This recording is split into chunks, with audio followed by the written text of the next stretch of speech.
ഇന്നത്തെ നമ്മുടെ വീഡിയോയിൽ റവ വെച്ചിട്ട് ചെയ്യാൻ പറ്റുന്ന നല്ലൊരു ഐറ്റമാണ് കേട്ടോ. എപ്പോഴും നമ്മൾ റവ ഉപ്പുമാവ് പോലെയൊക്കെ ചെയ്യുമ്പോൾ കുറച്ചൊരു വെറൈറ്റി ആയിട്ട് ഒരു ഇത്തിരി ബിരിയാണിയുടെ ഒക്കെ ടേസ്റ്റിലൊക്കെ എന്നാൽ വലിയ ബുദ്ധിമുട്ടൊന്നും ഇല്ലാതെ ഉണ്ടാക്കാൻ പറ്റുന്ന നല്ലൊരു ചെമ്മീൻ റവ ബിരിയാണിയാണ്. അപ്പോൾ ആദ്യം ഇതിലേക്കായിട്ടൊരു 200 ഗ്രാം അളവിൽ ചെമ്മീനാണ് എടുത്തിട്ടുള്ളത്. ഇതിലേക്കൊരു 1/4 ടീസ്പൂൺ മഞ്ഞൾപ്പൊടി ഇട്ട് കൊടുക്കുന്നുണ്ട്. കുറച്ച് മുളക് പൊടിയും അതുപോലെ തന്നെ ഒരു ഇത്തിരി ഉപ്പും മാത്രം ചേർത്തിട്ട് നന്നായിട്ടൊന്ന് മിക്സ് ആക്കി വെക്കുക. ഒരു 10 മിനിറ്റ് അവിടെ ഇരുന്നോട്ടെ. അത് കഴിഞ്ഞിട്ട് നമുക്കിതൊന്ന് ഫ്രൈ ചെയ്തെടുക്കാം.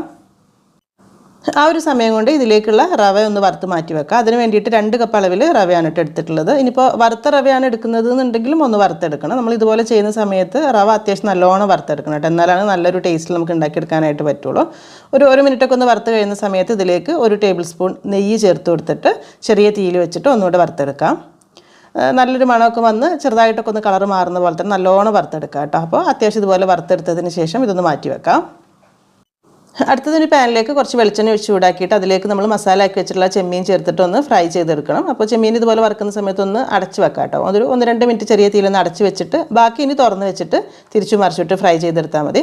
അങ്ങനെ ആവുന്ന സമയത്ത് ഉൾഭാഗമൊക്കെ പെട്ടെന്ന് വെന്തിട്ട് കറക്റ്റ് സെറ്റായി കിട്ടിക്കോളും. ഇതുപോലത്തെ വലിയ ചെമ്മീനൊക്കെ ആണെന്നുണ്ടെങ്കിൽ ഒരു ചെമ്മീനോ 2-3 പീസൊക്കെ ആയിട്ട് മുറിച്ചിട്ട് വേണമെങ്കിലും ഫ്രൈ ചെയ്യട്ടെ. ഞാനിപ്പോൾ ഇത് ഫ്രൈ ചെയ്തതിന് ശേഷം ചെറുതായിട്ട് അങ്ങ് മുറിച്ചിടുന്നുണ്ട്. അപ്പോൾ അത് റെഡി ആയിട്ടുണ്ട്. ഒരു സൈഡിലേക്ക് മാറ്റി വെക്കാം. എന്നിട്ട് ഈ പാനിലേക്ക് തന്നെ കുറച്ചുകൂടെ വെളിച്ചെണ്ണ ഒഴിച്ച് ചൂടാവുന്ന സമയത്ത് ഒരു ഇത്തിരി പട്ട ഗ്രാമ്പ് ഏലക്ക, ഒരുപാടൊന്നും വേണ്ട കേട്ടോ, ഒരെണ്ണമൊക്കെ വീതം മതിയാകും. അതൊന്ന് പൊട്ടി വരുന്ന സമയത്ത് ചെറിയ 2 സവാള, വലുതാണെങ്കിൽ 1 മതിയാകും. അതിലേക്ക് ഒരു ഇത്തിരി ഉപ്പും കൂടെ ചേർത്തിട്ട് നന്നായിട്ട് അങ്ങ് വഴറ്റിയെടുക്കാം. സവാള അത്യാവശ്യമൊക്കെ ഒന്ന് വഴന്ന് തുടങ്ങുന്ന സമയത്ത് ഇതിലേക്ക് കുറച്ച് ഇഞ്ചി, വെളുത്തുള്ളി, 2 പച്ചമുളകും കൂടെ ചേർത്തിട്ടുള്ള പേസ്റ്റാണ് കേട്ടോ. അതെല്ലാം കൂടെ ചേർത്തിട്ട് ഒന്നുകൂടെ വഴറ്റിയെടുക്കും. നമ്മൾ സാധാരണ ബിരിയാണിക്കൊക്കെ ചെയ്യുന്ന പോലെ തന്നെയാണ് മസാല വഴറ്റിയെടുക്കുന്നത്. അത്യാവശ്യം നല്ലോണം തന്നെ അങ്ങ് വഴന്നോട്ടെ.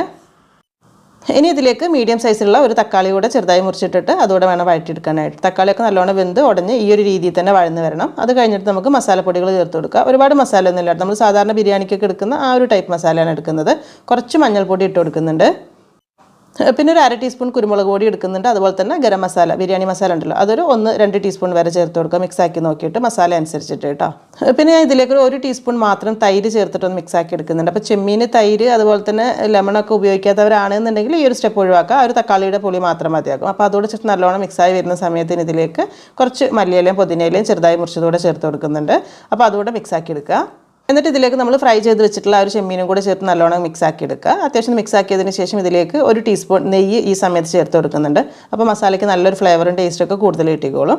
ഇനി ഇതൊന്ന് 2-3 മിനിറ്റ് ഒന്ന് അടച്ച് വെച്ചിട്ട് വേവിച്ചെടുക്കാം. തുറന്ന് നോക്കുന്ന സമയത്ത് ഇതുപോലെ നല്ല എണ്ണയൊക്കെ തെളിഞ്ഞാൽ ഈ ഒരു രീതിയിലായിട്ടുണ്ടാവും കേട്ടോ. ഇനി ഇതിലേക്ക് നമ്മൾ വറുത്ത് മാറ്റി വെച്ചിട്ടുള്ള റവ ഉണ്ടല്ലോ, ആ 2 കപ്പ് റവ ഇതിലേക്ക് ചേർത്തിട്ട് നല്ലോണം മിക്സ് ആക്കി എടുക്കുക. ഒരു ചെമ്മീൻ്റെ മസാല റവയും നല്ലോണം അങ്ങ് മിക്സ് ആയിക്കോട്ടെ. ചെറിയ തീയിൽ വെച്ചിട്ട് നന്നായിട്ട് ഇതുപോലെ മിക്സ് ആക്കി എടുത്തതിന് ശേഷം ഇനി ഇതിലേക്ക് നമുക്ക് വെള്ളം ഒഴിക്കണം. അപ്പോൾ ഒരു 2 കപ്പ് നല്ല ചൂടുവെള്ളമാണ് വേണ്ടത്. പക്ഷേ വെള്ളം ഒന്നിച്ച് ഒഴിക്കരുത്, കുറച്ച് ഒഴിച്ചിട്ട് വേണം മിക്സ് ആക്കി എടുക്കാൻ.